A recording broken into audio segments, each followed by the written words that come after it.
శాస్త్రాల్లో చెప్పినట్టు మంగళవారం నాడు భక్తితో హనుమంతుడి కథ వినేవాడి జీవితం నుంచి భయాలు, ఆటంకాలు, నకారాత్మక శక్తులు స్వయంగా తొలగిపోతాయి. కాని గుర్తుంచుకోండి, ఈ కథను మధ్యలో అసంపూర్తిగా వదిలేయడం సరైనది కాదు. ఎందుకంటే హనుమంతుడు ఎప్పుడూ తన పనిని అసంపూర్తిగా వదలలేదు. ఇక ఈ కథను పూర్తిగా వినేవాడికి మాత్రమే వ్రత ఫలం పూర్తిగా లభిస్తుంది. ఇవాళ మనం వినబోయే ఈ కథ హనుమంతుడి అద్భుతమైన సాహసాన్ని చూపిస్తుంది.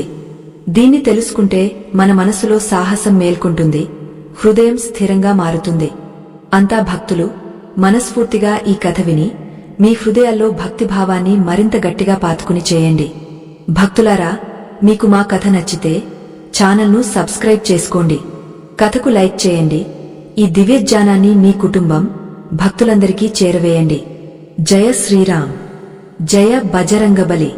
మనసును శాంతపరచండి, భక్తితో కూర్చోండి. చివరి వరకు ఈ మంగళ వ్రత కథను తప్పకుండా వినండి. ఇప్పుడు ప్రారంభమవుతుంది ఇవాల్టి దివ్యమైన కథ. మంగళవారం అంటే అది సాధారణ రోజు కాదు. అది ఒక ప్రత్యేక రోజు. సృష్టిలోని శక్తి ఒక ప్రత్యేక కంపనాన్ని సృష్టించేది. గాలి స్వయంగా స్థిరమై ఏదో అదృశ్య శక్తి కోసం ఎదురుచూసేది. భూమిపై ఉన్న భక్తుల హృదయాల్లో ఒక తెలియని ఆకర్షణ హనుమంతుడి వైపు లాగేది. చాలా మందికి తెలియదు, మంగళవారం కేవలం ఒక్కసారి వచ్చేది కాదు. అది బ్రహ్మాండానికి స్వయంగా గుర్తుచేసేది ధర్మం డగమగనప్పుడల్లా ఒక నిశ్శబ్దమైన, శక్తివంతమైన, నిస్వార్థ సేవకుడు ముందుకు వచ్చి ప్రపంచాన్ని సంరక్షించాడని. అందుకే యుగాలుగా మంగళవార వ్రతాన్ని హనుమంతుడికి సమర్పించారు. అందుకే ఈరోజు వినే కథ సాధారణ కథ కాదు, అది జీవంతమైన చైతన్యమవుతుంది. చాలా పురాతన కాలం నాటి మాట. సృష్టి తన సమతుల్యతలో ఉంది. దేవతలు తమ లోకాల్లో సుఖంగా వసిస్తున్నారు. ఋషులు, మునులు తపస్సులో మునిగిపోయారు. మనుషులు తమ కర్మల ప్రకారం జీవిస్తున్నారు. కాని సమయం ముందుకు సాగుతుండగా ప్రపంచంలో అహంకారం పుట్టుకొచ్చింది. బలం, బుద్ధి, పదవి అహంకారం ధర్మాన్ని మింగేస్తుంది. దేవతలకు అప్పటికే అనుమానం కలిగింది, రానున్న కాలంలో ఒక శక్తి అవసరం పడుతుంది. అది అపారమైన బలవంతమైనది మాత్రమే కాదు, అందులో అహంకారం లవలేశం కూడా లేనిది. అది స్వయాన్ని ఎప్పుడూ మధ్యలో పెట్టుకోకుండా ప్రతి పనిని ప్రభువు ఇచ్చగా చేసేది. శక్తి ఉండి కూడా నిశ్శబ్దంగా ఉండటం తెలిసినది. ఈ ఆందోళన సమయంలో బ్రహ్మలోకంలో ఒక దివ్య సభ జరిగింది. బ్రహ్మదేవుడు తన కమండలు సమీపంలో విరాజమానమై ఉన్నాడు. ఇంద్రుడు తన సింహాసనం మీద కూర్చున్నాడు. కాని ముఖంపై ఆందోళన గీతలు స్పష్టంగా కనిపిస్తున్నాయి. విష్ణువు గంభీరమైన ముఖంతో అంతా చూస్తున్నాడు. శివుడు మాత్రం అంతా తెలిసినా నిశ్శబ్దంగా ఉన్నాడు. సభలో ఒక ప్రశ్న మారుమ్రోగుతోంది. కలియుగం వచ్చినప్పుడు, అధర్మం బహిరంగంగా నడిచినప్పుడు ఏ శక్తి ఎలాంటి అపేక్ష లేకుండా, లోభం లేకుండా ధర్మాన్ని కాపాడుతుంది? అప్పుడే శివుడు కళ్ళు తెరిచి కేవలం ఇంతే అన్నాడు. కాలం వచ్చినప్పుడు గాలి స్వయంగా సమాధానం చెబుతుంది. ఈ మాట విని అంతా ఆశ్చర్యపోయారు. ఎందుకంటే గాలి అంటే గతి, అదృశ్యం, చంచలం. కాని శివుని మాట ఎప్పుడూ వృధా కాదు. అదే సమయంలో భూమిపై ఒక గాయమైన అడవి సమీపంలో ఒక సాధ్వి తపస్సులో మునిగిపోయి ఉంది. ఆమె పేరు అంజన. అంజన సాధారణ స్త్రీ కాదు. ఆమె మునుపటి జన్మలో స్వర్గపు అప్సర. కాని ఒక క్షణం అహంకారం కారణంగా భూమిపై తపస్సు చేయాల్సి వచ్చింది. ఆమె తపస్సు ఏమీ ప్రదర్శన కాదు. సంవత్సరాలుగా ఒకే సంకల్పంతో తపస్సు చేస్తోంది. ప్రపంచం కోసం కాకుండా ధర్మం కోసం జీవించే పుత్రుడు కావాలి. రోజులు గడిచాయి. ఋతువులు మారాయి. సూర్యుడు ఉదయిస్తూ అస్తమిస్తున్నాడు. కాని అంజన సంకల్పం అచంచలంగా ఉంది. కొన్నిసార్లు వర్షం ఆమె శరీరాన్ని తడిపేస్తుంది. కొన్నిసార్లు ఎండ చర్మాన్ని కాల్చేస్తుంది. కొన్నిసార్లు చలి ఆమె ప్రాణాలను కదిలిస్తుంది. కాని ఆమె కళ్లలో నీళ్లు రాలేదు. ప్రపంచాన్ని సంరక్షించే శక్తి అంత సులభంగా జన్మించదని ఆమెకు తెలుసు. ఆ తపస్సు ప్రభావంతో గాలిదేవుడు స్వయంగా కదిలిపోయాడు. గాలి స్వభావం గతి. కాని ఆ రోజు గాలి స్థిరమైంది. ఏదో ఆదేశం కోసం గాలి స్వయంగా ఎదురుచూస్తున్నట్టు.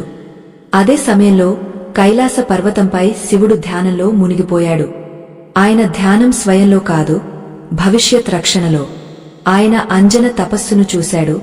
ఆమె హృదయ పవిత్రతను అనుభవించాడు.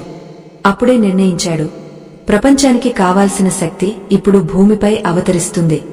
శివుని ఈ అంశం సాధారణ అవతారం కాదు. ఇది శివుని బలం, విష్ణువు భక్తి, గాలిగతి ఓ మూడింటి సమ్మేళనం. అందుకే ఈ అవతారం రాజభవనంలో కాకుండా అడవి శాంతిలో జరగాలి. ఆ దివ్యక్షణం వచ్చినప్పుడు మొత్తం సృష్టి సూక్ష్మ కంపనాన్ని అనుభవించింది. ఆకాశంలో మేఘాలు గర్జించకుండా సమావేశమయ్యాయి. పక్షులు ఎగరకుండా స్థిరమయ్యాయి. అడవి ఆకులు గాలి లేకుండానే కదిలాయి. అంజన కళ్ళు తెరిచింది. మొదటిసారి ఆమె హృదయంలో శాంతి నెలకొంది. ఆమె తన తపస్సు పూర్తి కాబోతుందని అనుభవించింది. గాలిదేవుడు స్వయంగా సాక్షిగా నిలిచి శివుని అంశాన్ని అంజన గర్భంలో స్థాపించాడు. ఇది సాధారణ జననం కాదు. ఇది హనుమంతుని జననం. బాలుడు భూమిని తాకిన వెంటనే ఏడుపు స్థానంలో ఆయన ముఖంపై దివ్య తేజస్సు. ఆయన కళ్లలో భయం లేదు, జిజ్ఞాస లేదు, కేవలం అద్భుతమైన స్థిరత. ఋషులు అప్పుడే చెప్పారు, ఈ బాలుడు సాధారణమైనవాడు కాదు. ఇది ఆ శక్తి రానున్న కాలంలో రామకథకు ఆధారం అవుతుంది. తనను తాను హీరో అని చెప్పుకోకుండా, హీరో లేకుండా అసంపూర్తిగా మారేది. ఇదే బాలుడు మంగళవారం అధిష్ఠాత అవుతాడు. సమయం గడుస్తుంది. బాల హనుమంతుని లీలలు అడవిలో వ్యాపించాయి. కొన్నిసార్లు పర్వతాలను ఎత్తేస్తాడు, కొన్నిసార్లు భారీ చెట్లను ఆటలో ఊడదీస్తాడు. కాని ఆయన ముఖంపై ఎప్పుడూ అహంకారం రాలేదు. ఆయనకు తన శక్తి గురించి తెలియదు. అదే ఆయన అతి పెద్ద శక్తి. దేవతలు ఇదంతా చూసి అర్థం చేసుకున్నారు. ఇదే క్షణం శక్తిని సంయమంలో ఉంచాలి. ఎందుకంటే ఈ బాలుడు తన పూర్తి శక్తిని తెలుసుకుంటే సృష్టి సమతుల్యత డగమగుతుంది. అందుకే ఋషులు ఒక నిర్ణయం తీసుకున్నారు. హనుమంతుడికి తన శక్తి గుర్తు చేయడం ప్రపంచానికి అత్యంత అవసరమైనప్పుడు మాత్రమే. ఇక్కడి నుంచే మంగళవార వ్రతం బీజం పడింది. ఎందుకంటే ఇదే రోజు ఈ శక్తి మొదటిసారి భూమిపై తన ఉనికిని చూపించింది. ఈ వ్రతం కేవలం ఉపవాసం కాదు, ఇది స్మరణ. ఆ రోజు స్మరణ శక్తి అహంకారాన్ని ఎంచుకోని రోజు, బలం భక్తి మార్గాన్ని ఎంచుకున్న రోజు, ఒక దివ్య ఆత్మ తనను ప్రభువు సేవకు సమర్పించిన రోజు. అందుకే భక్తులారా, ఈ కథను భక్తితో వినేవాడి జీవితంలో సంకటాలు కట్టడమే కాదు, అందులో సాహసం పుడుతుంది. ఈ కథ కేవలం వినడానికి కాదు, హృదయంలో దిగేయడానికి. ఎందుకంటే హనుమంతుడు బయట కాదు, మన లోపల మేల్కొంటాడు. బాల హనుమంతుని జన్మతో అడవి నిశ్శబ్దతలో ఒక కొత్త చైతన్యం మేల్కొంది. ఆ చైతన్యం అడవికే పరిమితం కాలేదు. దాని తరంగాలు దేవతల లోకాల వరకు చేరాయి.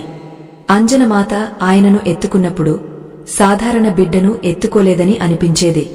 సృష్టి రూపుదాల్చిన శక్తిని హృదయానికి హత్తుకుందని అనిపించేది. బాలుని శరీరం మెత్తగా ఉంది, కాని అందులోని తేజస్సు మాత దృష్టిలో పదే పదే మెరిసేది. అది సంవత్సరాల తపస్సు ఫలం. శివుని అంశం ప్రాణం. రానున్న యుగాల్లో ధర్మానికి ఆధారం అవుతుంది. హనుమంతుని బాల్యకాలం సాధారణ బాలల్లా లేదు. ఇతర పిల్లలు ఆటల్లో అలసిపోతే హనుమంతుని ఆట ప్రకృతితో సాగేది. కొన్నిసార్లు భారీ చెట్టు కొమ్మలపై ఊపేడు, కొన్నిసార్లు నది ప్రవాహంతో పోటీపడేడు, కొన్నిసార్లు పర్వతరాళ్లపై గెంతులాడేడు. ఇదంతా చేస్తున్నప్పుడు ఆయన మనసులో భయం లేదు, అహంకారం లేదు. తను చేస్తున్నది అసాధారణమని తెలియదు. అందుకే ఆయన లీలలు అంత పవిత్రంగా ఉన్నాయి. శక్తి తనను తాను తెలుసుకోనప్పుడు అది అత్యంత కళ్యాణకరంగా ఉంటుంది. ఒక ప్రాతకాలం మాట. ఆకాశంలో సూర్యుడు పూర్తి తేజస్సుతో ఉదయిస్తున్నాడు. ఆయన కిరణాలు అడవి ఆకులపై పడి బంగారు వర్ణం వెదజల్లుతున్నాయి. అప్పుడే బాల హనుమంతుని దృష్టి ఆకాశం వైపు పడింది. ఆ ఉజ్వలమైన గోళాన్ని చూసి బాల మనస్సులో ఒక ఆలోచన వచ్చింది. ఇది ఏదో తీయని పండు అనిపించింది. ఈ ఆలోచన లోభం నుంచి కాదు, బాలుని సహజ జిజ్ఞాస నుంచి పుట్టింది. తర్వాతి క్షణంలో ఏమీ భయం లేకుండా, ఏమీ సంకోచం లేకుండా బాల హనుమంతుడు ఆకాశం వైపు గెంతేశాడు. గాలిదేవుడు సదా తన పుత్రుని రక్షణలో ఉన్నాడు. అప్పుడే అర్థం చేసుకున్నాడు, సమయం గంభీరంగా మారింది. కాని ఆయన కూడా శివుని విధానానికి బంధితుడు. ఇది కేవలం ఆట కాదు, భవిష్యత్ భూమిక అని తెలుసు. హనుమంతుడు సూర్యుని వైపు సాగుతుండగా ఆకాశంలో హల్చల్ మొదలైంది. దేవతలు ఈ దృశ్యం చూసి భయపడ్డారు. ఈ బాలుడు సూర్యుని మింగేస్తే సృష్టి సమతుల్యత బాగుడుపడుతుంది. కాని ఎవరూ ఈ పరిస్థితిని ఎలా సంభాళించాలో అర్థం చేసుకోలేకపోయారు. ఇంద్రుడు తనను దేవతల రాజుగా భావించేవాడు. తన అహంకారం, కర్తవ్యం మధ్య నిర్ణయం తీసుకున్నాడు. ఆయన తన వజ్రాన్ని ఎత్తి బాల హనుమంతుని వైపు ప్రయోగించాడు. వజ్రప్రహారం అంత తీవ్రంగా ఉంది, ఆకాశమే కదిలిపోయింది. అది హనుమంతుని గడ్డంపై తగిలి బాలుడు మూర్ఛపోయి భూమిపై పడిపోయాడు. ఆ క్షణం మొత్తం సృష్టి స్తబ్ధమైంది. అంజనమాత హృదయం కేకవేసింది. గాలిదేవుని కోపం మితిని మీరింది. గాలిదేవుడు అప్పుడే తన ప్రవాహాన్ని ఆపేశాడు. గాలి ఆగడం కేవలం గాలి ఆగడం మాత్రమే కాదు, అది ప్రాణాలు ఆగడం. జీవితమున్న చోటంతా ఉక్కిరిబిక్కిరి మొదలైంది. దేవతలు అనుభవించడం మొదలుపెట్టారు. వారు పెద్ద తప్పు చేశారని. గాలి లేకుండా ఏ దేవుడు, ఏ జీవి, ఏ లోకం లేకుండా మిగిలేది. అప్పుడే బ్రహ్మ, విష్ణు, శివుడు ప్రత్యక్షమయ్యారు. వారు ఇంద్రునికి అహంకారం గురించి బోధ చేశారు. గాలిదేవునికి ప్రార్థన చేశారు, కోపాన్ని శాంతపరచమని. అప్పుడు శివుని దృష్టి బాల హనుమంతునిపై పడింది. ఆయన చూశాడు, ఈ బాలుడు మూర్ఛలో ఉన్నా శాంతంగా ఉన్నాడు, ఏదోగాఘ్య ధ్యానంలో ఉన్నట్టు. శివుడు తన చేత్తో హనుమంతుని నుదుటిపై తాకి అన్నాడు, ఈ బాలుడు కేవలం శక్తి మాత్రమే కాదు, ఇది భక్తి. ఇది గాయపడింది, కాని దీని ఉద్దేశ్యం అచంచలంగా ఉంటుంది. అప్పుడే హనుమంతుడు చైతన్యంలోకి వచ్చాడు. ఆయన కళ్ళు తెరిచాయి.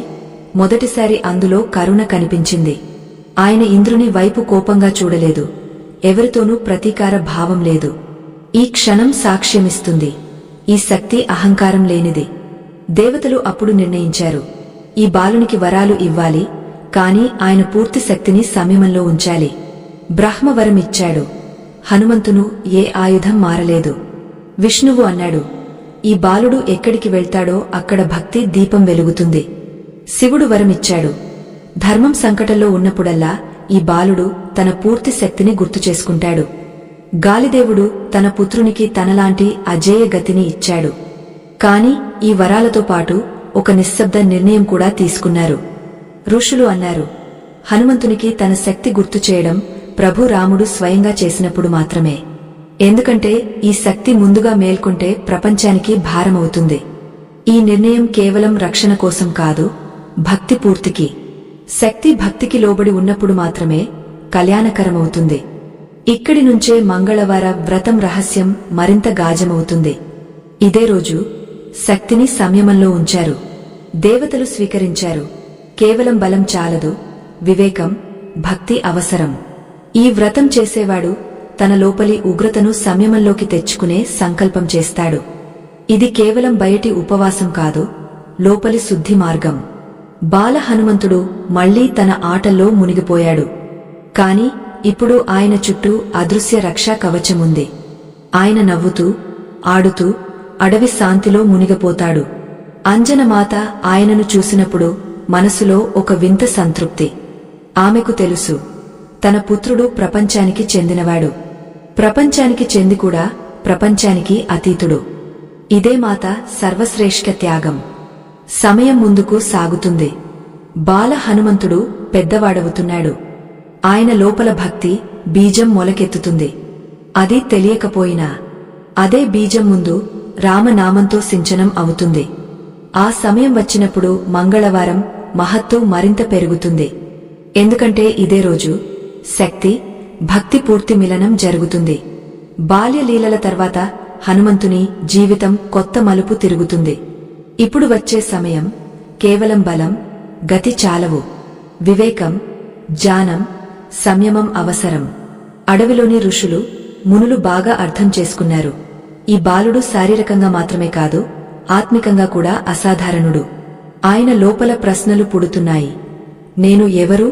నా ఉద్దేశ్యమేమిటి? ఈ శక్తి ఎవరికోసం? ఈ ప్రశ్నలు అహంకారం నుంచి కాదు, ఆత్మ పిలుపు నుంచి. ఇదే క్షణం హనుమంతునికి విద్య అవసరం. అది ఆయనను ప్రపంచానికి కాకుండా స్వయానికి జోడించేది. అంజనమాత ఆయన ముఖంపై గంభీరత చూసి అర్థం చేసుకుంది. సమయం వచ్చింది. ఆమె హనుమంతును సమీపంలోకి పిలిచి ప్రేమగా అంది, కుమారా, బలవంతుడు కావడం అంతా కాదు. బలానికి దిశ ఇవ్వడానికి జ్ఞానం అవసరం. వెళ్ళు, గురువుల దగ్గరకు వెళ్ళు. వారే నీ మార్గాన్ని చూపుతారు. మాత మాటల్లో ఆదేశం కాదు, ఆశీర్వాదం. హనుమంతుడు మాత పాదాలకు నమస్కరించి ఏమీ ప్రశ్నించకుండా విద్య కోసం బయలుదేరాడు. ఇది ఆయన మొదటి త్యాగం. ఇల్లు వదిలి, మాత నీడ వదిలి, కేవలం ఉద్దేశ్యం కోసం. హనుమంతుడు అనేక ఆశ్రమాలకు వెళ్లాడు. ఋషుల నుంచి వేదాలు, ఉపనిషత్తులు, శాస్త్రాలు, ఆయుధ విద్యలు తెలుసుకోవాలనుకున్నాడు. కాని ఆయన జిజ్ఞాస కేవలం మాటలకే పరిమితం కాలేదు. ప్రతి గురువును అడిగేవాడు, జ్ఞానం అంతిమ స్వరూపమేమిటి? చాలామంది గురువులు ఆయన శక్తిని చూసి భయపడేవారు. కొంతమంది కేవలం బలవంతుడిగా భావించి సీమిత విద్య ఇచ్చేవారు. హనుమంతుడు అర్థం చేసుకున్నాడు, తనకు అలాంటి గురువు కావాలి.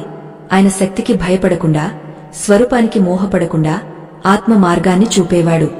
అప్పుడు ఆయనకు సూర్యదేవుడు గుర్తుచేశాడు. అదే సూర్యుడు బాల్యంలో పండుగ అనుకున్నాడు.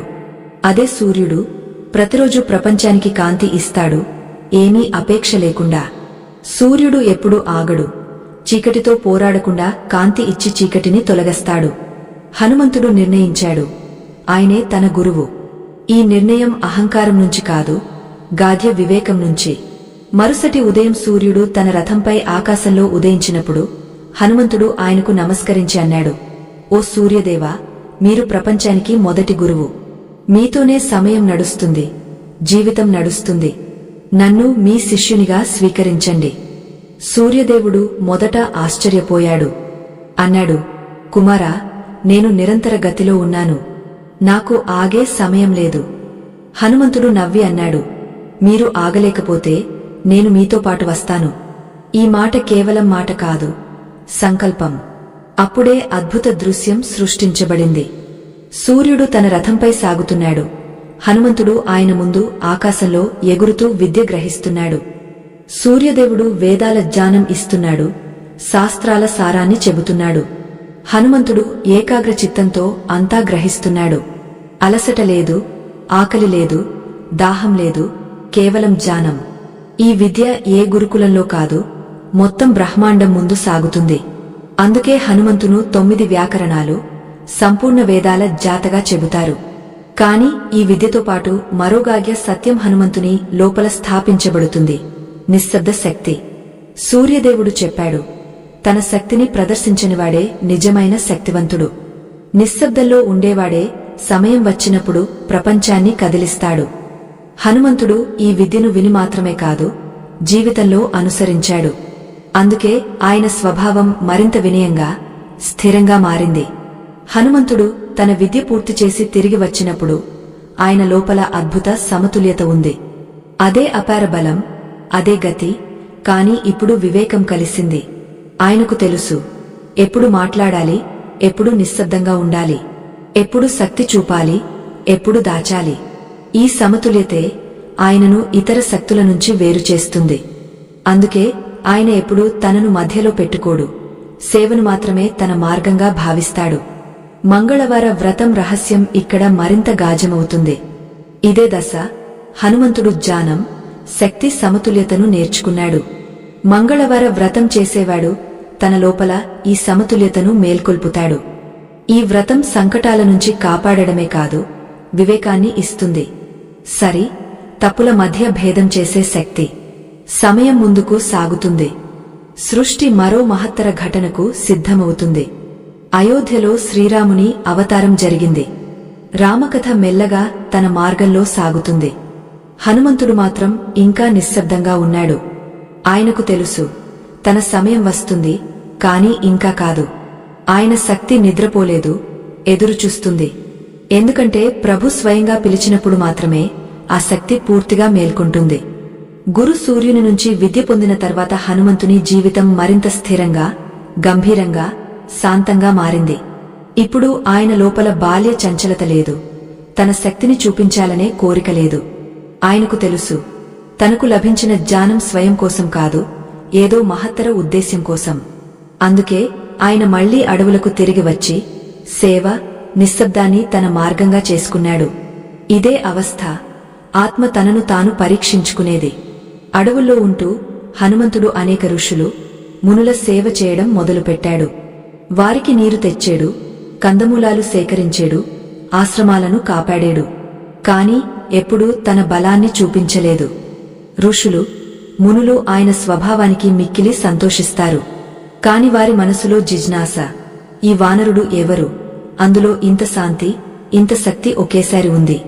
చాలాసార్లు దానవులు, రాక్షసులు అడవిలో తపస్సు భంగం చేయడానికి వచ్చేవారు. కాని హనుమంతుడు యుద్ధం చేయకుండా తన తేజస్సు, దృష్టితోనే వారిని భయపెట్టేడు. ఇది ఆయన మొదటి పరిచయం.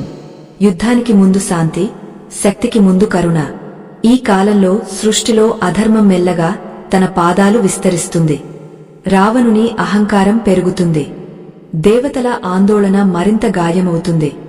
వారికి తెలుసు, ఇప్పుడు సమయం దూరంలో లేదు, ధర్మానికి మరోసారి నిశ్శబ్ద సేవకుని అవసరం. కాని హనుమంతుడు ఇంకా ఎదురుచూస్తున్నాడు. ఆయనకు తెలుసు, ప్రభు స్వయంగా ముందుకు రానంతవరకు ఆయన శక్తి మేల్కొనదు. ఈ ఎదురుచూపే ఆయనను ఇతరుల నుంచి వేరుచేస్తుంది. ఎందుకంటే ప్రపంచంలో చాలా మంది శక్తి పొంది చూపించాలనుకుంటారు. కాని హనుమంతుడు శక్తి ఉండి కూడా నిశ్శబ్దంగా ఉంటాడు. మంగళవార వ్రతం గాగ్య సంకేతం ఇక్కడ దాగ ఉంది. ఈ వ్రతం సంకటాలను తొలగించే సాధన మాత్రమే కాదు, ఎదురుచూపు, ఓర్పు అభ్యాసం. మంగళవారం హనుమంతుని స్మరించేవాడు తన లోపల ఈ సంకల్పం చేస్తాడు: ప్రతి పరిస్థితిలో ఓర్పు ఉంచుతాను, అధైర్యం లేకుండా, కోపం లేకుండా. ఎందుకంటే హనుమంతుడు స్వయంగా ఈ మార్గాన్ని ఎంచుకున్నాడు. అదే సమయంలో అయోధ్యలో రామకథ నిర్ణాయక మలుపు వైపు సాగుతుంది.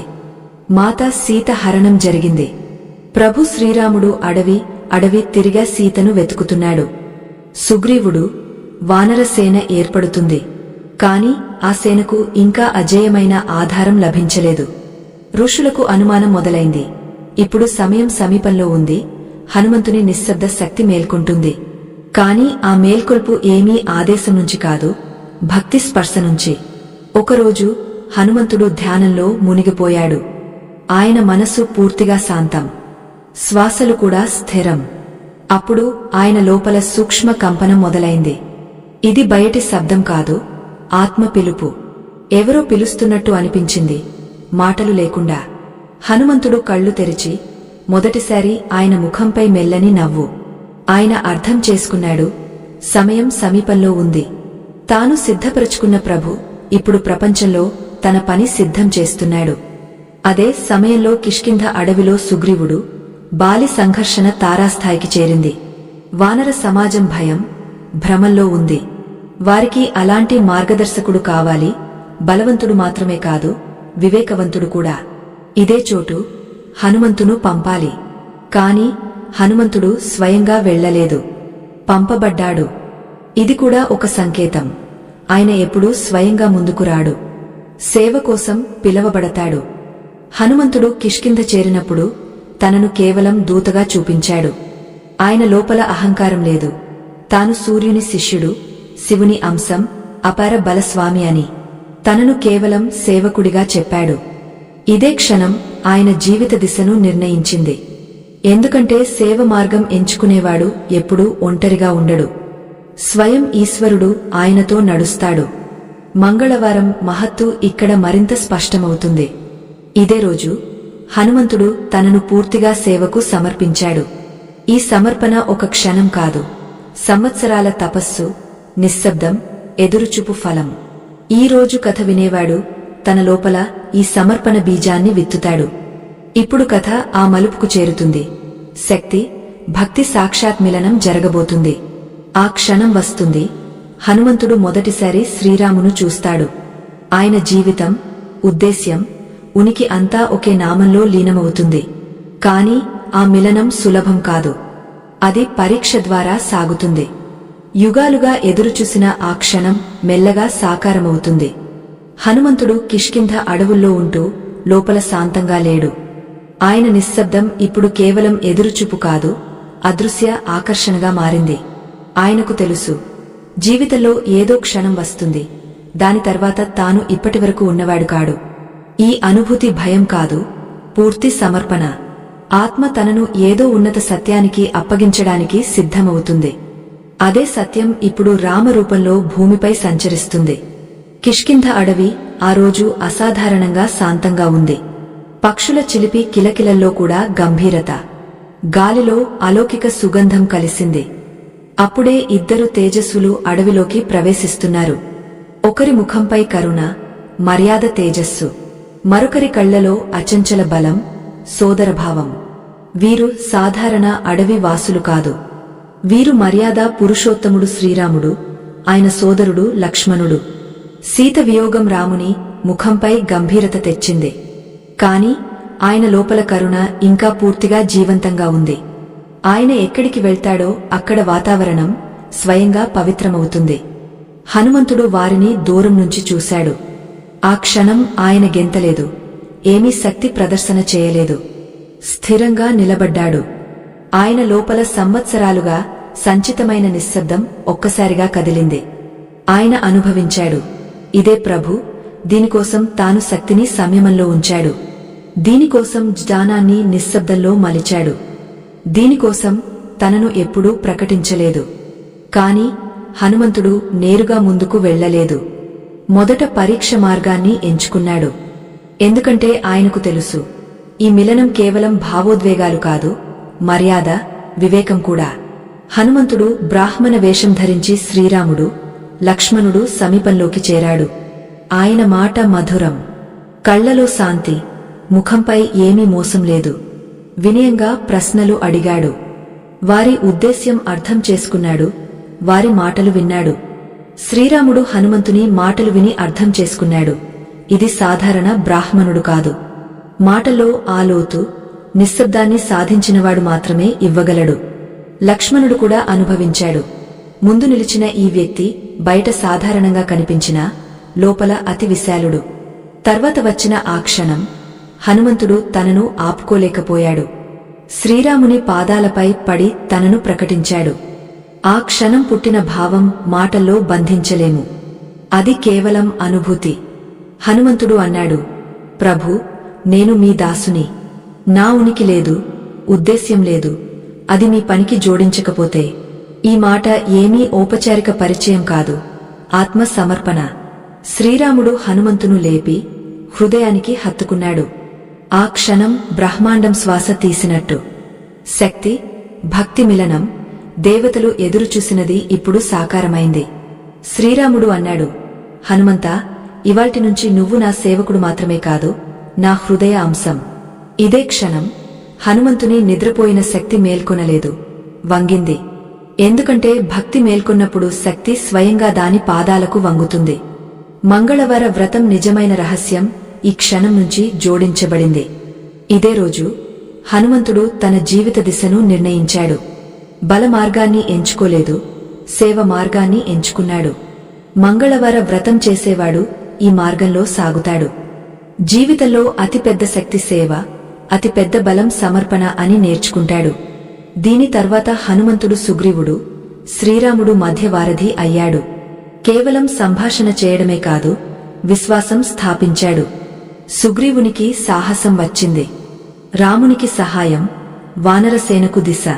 కాని ఇదంతా మధ్యలో హనుమంతుడు తనను ముందుకు పెట్టుకోలేదు. ప్రతి పనిలో కేవలం ప్రభునామాన్ని తలుచుకుని ఆ నామాన్నే తన శక్తిగా చేసుకున్నాడు. అందుకే ఆయన చేసినంత చేసి మరింత వినయంగా మారాడు. సీత వెతుకుడు సంకల్పం తీసుకున్నారు. వానర సేన సిద్ధమవుతుంది. దిశలు పంచారు, యోజనలు చేశారు. ప్రతి యోజన మధ్యలో ఒకే నామం, హనుమంతుడు. కాని హనుమంతుడు తనను మధ్యలో భావించలేదు. తనను కేవలం ఆ దీపంగా భావించాడు, ప్రభు జ్వాలతో వెలిగేది. ఇదే అవస్థ. సాధారణ జీవితం దివ్యమవుతుంది.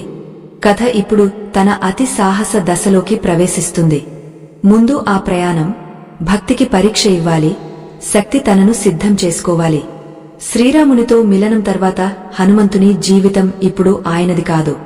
ఆయన ప్రతి శ్వాస, ప్రతి గతి, ప్రతి ఆలోచన ప్రభు పనికి జోడించబడింది. సీత వెతుకుడు కేవలం ఒక అభియానం కాదు, అది భక్తి పరీక్ష. వానరసేన సముద్రం తీరంపై నిలిచింది. ముందు అపారమైన జలరాశి విస్తరించి ఉంది, దాని అవతల లంక, రావణుని అభేద్య గజం. అందరి దృష్టి సముద్రంపై. కాని ఎవరి లోపల మొదటి అడుగు బాధ్యత తీసుకునే సాహసం లేదు. అప్పుడే జాంబవంతుడు హనుమంతుని వైపు చూశాడు. ఆ దృష్టి ఆదేశం కాదు, స్మరణ. సంవత్సరాల క్రితం హనుమంతుడు నిశ్శబ్దంలో దాచిన శక్తి స్మరణ. హనుమంతుడు జాంబవంతుని మాట విని ఆయన లోపల మెల్లని కంపనం మొదలైంది. ఈ కంపనం అహంకారం కాదు, కర్తవ్యం. ఆయన గెంతలేదు, తక్షణం శక్తి ప్రదర్శన చేయలేదు. మొదట శ్రీరాముని స్మరించాడు. కళ్ళు మూసుకుని హృదయంలో ఒకే నామం మారుమ్రోగింది, రామ్. ఆ నామమే ఆయన నిద్రపోయిన శక్తిని మేల్కొల్పింది. కాని ఆ శక్తి మొదటి రూపం బలం కాదు, వినయం. హనుమంతుడు శ్రీరాముని పాదాలకు నమస్కరించి అన్నాడు, ప్రభు, మీ అనుమతి ఉంటే మీ దాసుడు ఈ పని ప్రయత్నిస్తాడు. ఈ మాటే హనుమంతును ఇతరుల నుంచి వేరు చేస్తుంది. ఆయన పనికి ముందు అనుమతి అడుగుతాడు, ఎందుకంటే తనను ఎప్పుడూ కర్తగా భావించడు. హనుమంతుడు సముద్రం వైపు అడుగువేసిన వెంటనే ప్రకృతి స్వయంగా సాక్షి అయింది. గాలి తన మార్గాన్ని సుగమం చేసింది. ఆకాశం స్థిరమైంది. సముద్ర లహరులు నిశ్శబ్దంగా కూర్చున్నాయి. ఈ గెంతు కేవలం శారీరకం కాదు, ఆత్మికం. ఇది ఆ విశ్వాస గెంతు. తన ప్రభుపై పూర్తి నమ్మకం ఉన్నవాడు మాత్రమే గెంతగలడు. హనుమంతుడు ఆకాశంలో ఎగిరినప్పుడు ఆయన లోపల ఏమీ ఉత్సాహం లేదు, గర్వం లేదు. ముఖంపై కేవలం శాంతమైన దృఢత. ఆయనకు తెలుసు, ఈ ప్రయాణం విజయవంతమవుతుంది, ఎందుకంటే ఉద్దేశ్యం పవిత్రం. మార్గంలో అనేక ఆటంకాలు వచ్చాయి. సురస మార్గాన్ని అడ్డుకుంది. కాని హనుమంతుడు బలంతో కాదు, బుద్ధితో సమాధానం చేశాడు. సింహిక ఆయనను పట్టుకోవాలని ప్రయత్నించింది. కాని హనుమంతుడు అవసరమైనంత శక్తి మాత్రమే చూపించాడు. ప్రతి ఆటంకంతో ఒక బోధ కలిసింది. శక్తి ఉపయోగం వివేకం మార్గదర్శనం చేసినప్పుడు మాత్రమే. ఈ బోధే మంగళవార వ్రతం మూలం. ఈ వ్రతం మనిషికి బోధిస్తుంది, ప్రతి సమస్యకు సమాధానం బలంతో కాదు, సంయమంతో. హనుమంతుడు లంక భూమిపై అడుగుపెట్టినప్పుడు తనను విజేతగా భావించలేదు, తనను దూతగా భావించాడు. ఈ భావమే ఆయనను సురక్షితంగా ఉంచుతుంది. లంకలో ప్రవేశించేటప్పుడు గర్వం లేదు, భయం లేదు. ఆయనకు తెలుసు, తాను ఎవరి శత్రువు కాదు, ప్రభు సందేశవాహకుడు. అశోకవనంలో సీతమాతను వెతుకుతున్నప్పుడు ఆయన హృదయంలో కేవలం కరుణ. సీతమాతను దున్హకావస్థలో చూసినప్పుడు ఆయన హృదయం కదిలిపోయింది. కాని ఆయన కళ్లలో నీళ్లు రాలేదు, ఎందుకంటే ఇంకా ఓర్పు ఉంచాలని తెలుసు. ఆయన సీతమాతకు రామ సందేశమిచ్చాడు. ఆ క్షణం సీతమాత లోపల ఆశ మేల్కొన్నది. అదే హనుమంతుని అతి పెద్ద విజయం. మంగళవార వ్రతం ప్రభావం ఇక్కడ స్పష్టమవుతుంది. ఈ వ్రతం కేవలం బయటి సంకటాల నుంచి రక్షించదు, లోపలి వ్యాకులతను శాంతపరుస్తుంది. హనుమంతుడు లంకలో ఉండి కూడా విచలితుడు కాలేదు. ఆయనకు తెలుసు, తన పని సందేశం ఇవ్వడం మాత్రమే, వినాశం కాదు. కాని రావణుని అహంకారం మర్యాదను మీరినప్పుడు హనుమంతుడు చూపించాడు, భక్తి లోపల శక్తి కూడా ఉందని. లంక దహనం ఏమీ కోపం ఫలం కాదు, అది హెచ్చరిక. అహంకారానికి హెచ్చరిక, తనను ఈశ్వరునికి మించినట్టు భావించేది. లంక దహనం సమయంలో కూడా హనుమంతుని మనసు శాంతంగా ఉంది. ఆయన ఏమీ నిర్దోషిని హాని చేయలేదు, అనవసర వినాశం చేయలేదు. అగ్ని కూడా ఆయన ఆజ్ఞతో సాగింది, ఎందుకంటే అగ్నికి తెలుసు, ఇది ధర్మం కోసం. ఇదే క్షణం ప్రపంచం చూసింది. భక్తి, శక్తి ఒకేసారి సాగినప్పుడు అవి వినాశం తెచ్చేవి కావు, శుద్ధి తెస్తాయి. సముద్రం అవతలికి తిరిగి వచ్చేటప్పుడు హనుమంతుని లోపల గర్వం లేదు. ఆయన తనను కేవలం ఆ దీపంగా భావించాడు, ప్రభు సందేశాన్ని చేరవేసినది. శ్రీరాముడి దగ్గరకు తిరిగి వచ్చి సీతమాత సమాచారం చెప్పినప్పుడు శ్రీరాముని కళ్లలో సంతోషం. అదే హనుమంతునికి అతి పెద్ద బహుమానం. ఆయనకు ఏమీ ప్రశంస అవసరం లేదు, ప్రభు సంతోషమే ఆయన అంతా. లంక దహనం తర్వాత హనుమంతుని హృదయం మరింత శాంతమైంది. ఆయన చేసిన పని కోపం ఫలం కాదు, ధర్మ హెచ్చరిక. ఇప్పుడు యుద్ధం అనివార్యం. ఈ యుద్ధం కేవలం ఆయుధాలు కాదు, సత్యం, అహంకారం మధ్య. శ్రీరాముని సేన సముద్ర తీరంపై సమావేశమైంది. సేతు నిర్మాణం మొదలైంది. వానర సేనలో అద్భుత ఉత్సాహం. కాని ఆ ఉత్సాహం మధ్యలో కూడా హనుమంతుడు తనను ఉంచుకోలేదు. ప్రతి రాయి ఎత్తే ముందు రామనామం తలుచుకునేడు. ఆ నామమే సేతు ఆధారమైంది. ఈ దృశ్యం స్వయంగా బోధిస్తుంది, పని ఆధారం ఈశ్వరుడైతే అసాధ్యం కూడా సాధ్యమవుతుంది. లంక చేరిన వెంటనే యుద్ధ శంఖం మోగింది. ఆకాశంలో ఆయుధాల గర్జన, భూమిపై వీరుల పరాక్రమం. మధ్య మధ్య హనుమంతుని దృష్టి సదా శ్రీరామునిపైనే. ఆయనకు తెలుసు, తన ప్రతి పని ప్రభు మర్యాదలోనే ఉండాలి. వానరసేన విచలితమైనప్పుడల్లా హనుమంతుని ఒక శాంత మాట వారిని స్థిరపరుస్తుంది. ఆయన బలంతో మాత్రమే కాదు, ఓర్పుతో కూడా యుద్ధం గెలుస్తున్నాడు. అందుకే ఆయన పరాక్రమం శబ్దం చేయదు, ఫలితం ఇస్తుంది. యుద్ధంలో ఆ క్షణం వచ్చింది. లక్ష్మణుడు మూర్ఛపోయి భూమిపై పడిపోయాడు. ఇంద్రజిత్ ప్రహారం అతిఘాతకం. మొత్తం సేనపై శోకం నెలకొంది. శ్రీరాముడు కూడా క్షణం వ్యాకులుడయ్యాడు. కాని అదే క్షణం హనుమంతుడు ముందుకు వచ్చాడు. ఆయన ముఖంపై గాబరా లేదు, కోపం లేదు, కేవలం దృఢ నిశ్చయం. వైద్యుడు సుషేనుడు సంజీవని మూలిక సూచించాడు. హనుమంతుడు విలంబం లేకుండా ఆ పనికి సిద్ధమయ్యాడు. ఈ ప్రయాణం కేవలం గతి కాదు, విశ్వాసం. విశ్వాసం. పని ప్రభు కోసమైతే సమయం కూడా సహాయకమవుతుంది. హనుమంతుడు హిమాలయాల వైపు ఎగరాడు. ఆకాశం ఆయన మార్గం నుంచి తప్పుకుంది. పర్వతాలు స్వయంగా దారి ఇచ్చాయి. కాని సంజీవని మూలిక గుర్తించకపోతే హనుమంతుడు సందేహించలేదు. మొత్తం పర్వతాన్నే ఎత్తేశాడు. ఈ దృశ్యం కేవలం బలం కాదు, సేవ ప్రతీక. ఉద్దేశ్యం స్పష్టమైతే సాధనాలు స్వయంగా మార్గాలవుతాయి. హనుమంతుని లోపల ఏమీ ఆలోచన రాలేదు, తాను ఎంత పెద్ద పని చేస్తున్నానని, ప్రపంచం తనను ఏమనుకుంటుందని. ఆయన లోపల ఒకే భావన, ప్రభు పని పూర్తి కావాలి. సంజీవని చేరిన వెంటనే లక్ష్మణుని ప్రాణాలు తిరిగి వచ్చాయి. ఆ క్షణం పుట్టిన ఆనందం కేవలం విజయం కాదు, సేవ పూర్తి. హనుమంతుడు ఒక పక్కన నిలిచాడు, శాంతంగా, నిశ్శబ్దంగా, తాను ఏమీ చేయలేదన్నట్టు. ఇదే ఆయన మహత్తు. అతి పెద్ద పని చేసి కూడా తనను చిన్నగా ఉంచుకుంటాడు. మంగళవార వ్రతం సందేశం ఇదే, సేవ చేయి, కాని అహంకారాన్ని తీసుకురావద్దు. యుద్ధం ముందుకు సాగింది. చివరికి రావణుని అంతం జరిగింది. లంకలో ధర్మం పునర్నిర్మాణం అయింది. కాని ఈ విజయంలో హనుమంతుడు తనను విజేతగా భావించలేదు. విజయాన్ని కూడా ప్రభు పాదాలకు అర్పించాడు. శ్రీరాముడు ఆయనను కోగలించుకున్నప్పుడు ఆ కోగలి ఏమీ బహుమానం కంటే గొప్పది. అది ఆ విశ్వాసం. హనుమంతుడు తన జీవితంతో సిద్ధం చేసిన ఆ విశ్వాసానికి గుర్తింపు. యుద్ధం ముగిసిన తర్వాత అంతా శాంతమైంది. అప్పుడు హనుమంతుడు తనను మళ్లీ నిశ్శబ్దంలోకి తీసుకువెళ్లాడు. ఆయనకు తెలుసు, తన పని ముగియలేదు. రామరాజ్య స్థాపనతో ఆయన కర్తవ్యం మరింత గాజమైంది. ఆయన అర్థం చేసుకున్నాడు, కలియుగంలో కూడా భక్తులకు ఆ సాహసం, ఆ ఓర్పు, ఆ భక్తి అవసరం పడుతుంది. తాను యుగాల క్రితం అనుసరించినది. ఈ కథ కేవలం యుద్ధం కాదు, నిశ్శబ్దంగా ప్రపంచాన్ని కాపాడిన సేవ కథ. రావణ వధం తర్వాత లంకలో శాంతి నెలకొంది. శ్రీరాముడు ధర్మాన్ని మళ్లీ స్థాపించాడు. అప్పుడు మొత్తం సృష్టి ఊపిరి పీల్చినట్టు అనిపించింది. రామరాజ్య స్థాపన కేవలం రాజకీయ మార్పు కాదు, అది చైతన్య మార్పు. సత్యం, కరుణ, మర్యాద ఇక కేవలం ఆదర్శాలు కావు, జీవిత ఆధారాలయ్యాయి. ఈ మార్పు మధ్యలో హనుమంతుడు ఉన్నాడు. కాని ఆయనే అత్యంత నిశ్శబ్దంగా ఉన్నాడు. రామరాజ్య విస్తరిస్తుండగా హనుమంతుడు తనను మరింత వెనక్కి తీసుకున్నాడు.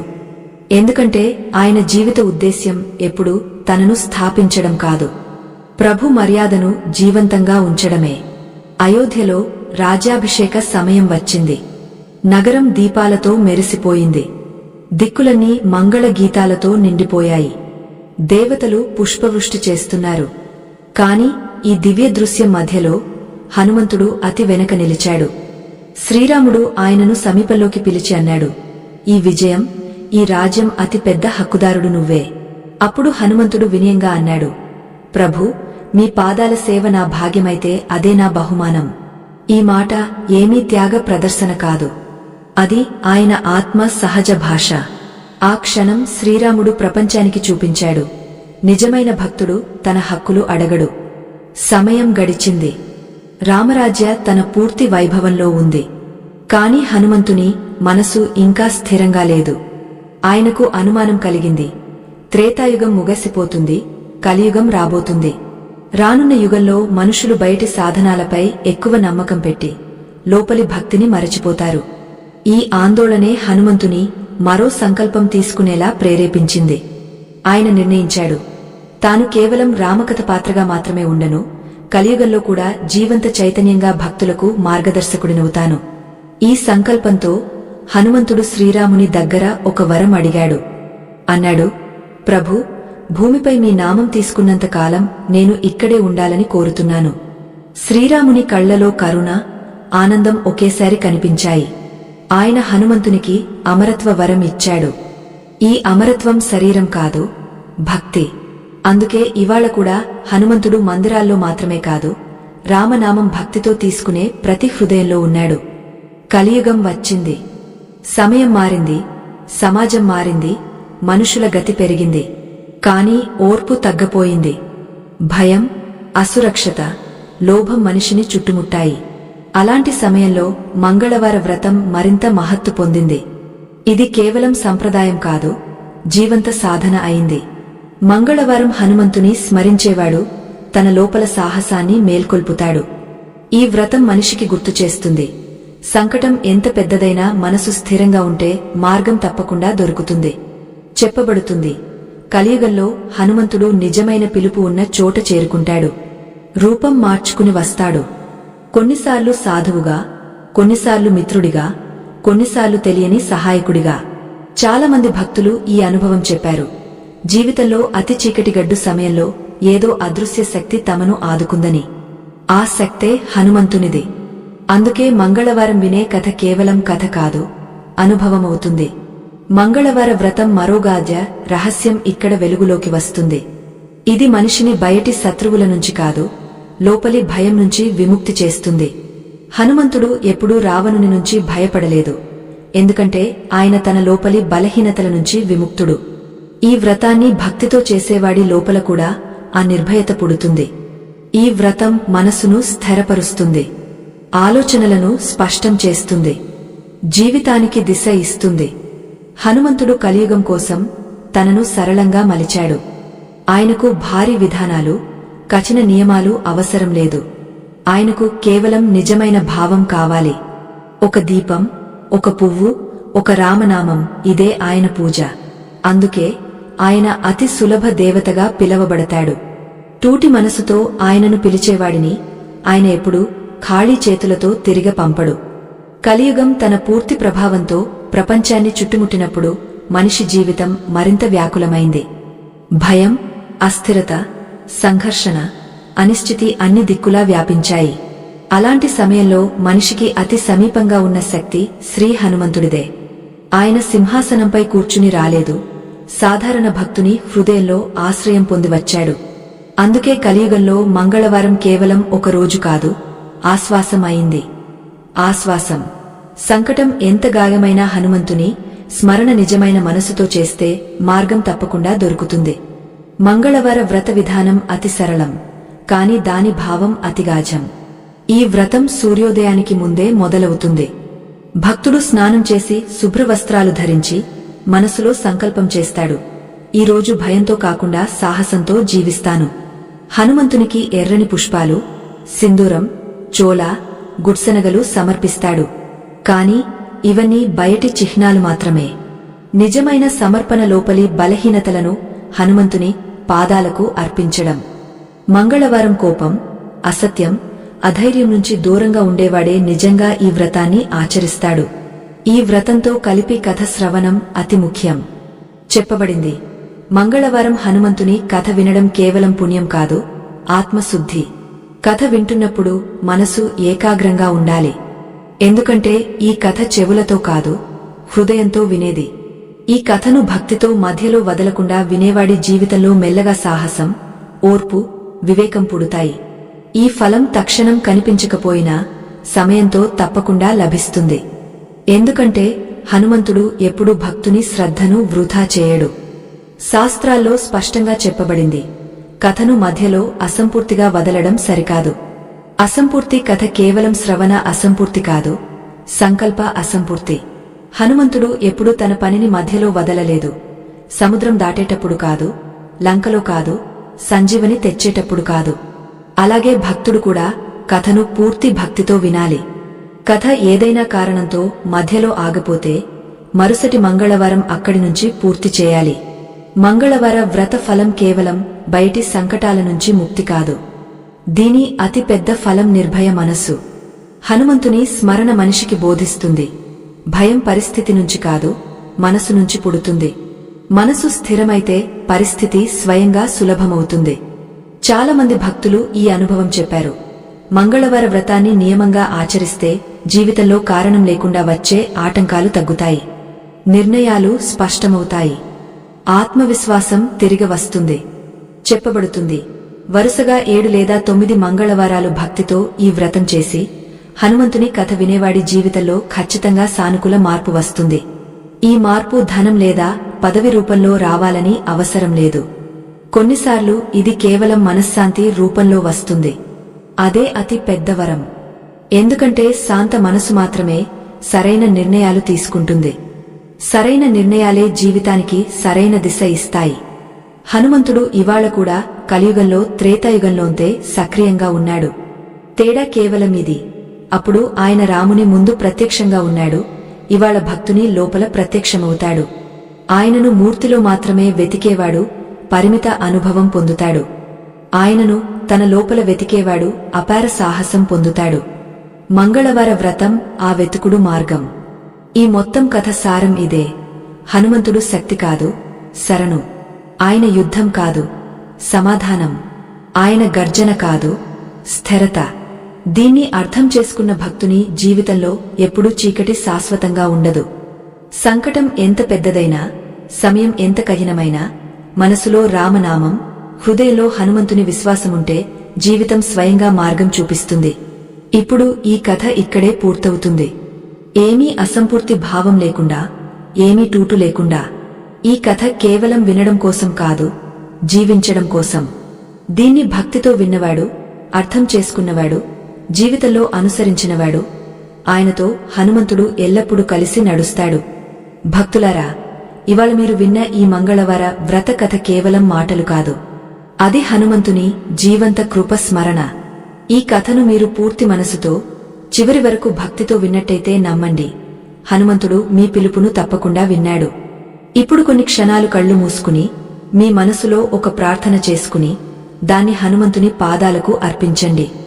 భక్తులారా, ఈ కథ మీ హృదయాన్ని తాకినట్టయితే కామెంట్లో జయ హనుమంతుడు అని తప్పకుండా రాయండి. మీ భక్తి మాటల్లో కూడా వ్యక్తమవ్వనివ్వండి. ఈ దివ్య సందేశాన్ని మీ ప్రియులకు, కుటుంబానికి, భక్తులందరికీ చేరవేయండి. భక్తి పంచుకుంటేనే పెరుగుతుంది. మళ్ళీ కలుద్దాం మరో కొత్త దివ్య కథతో. జయ బజరంగబలి. జయ శ్రీరామ్.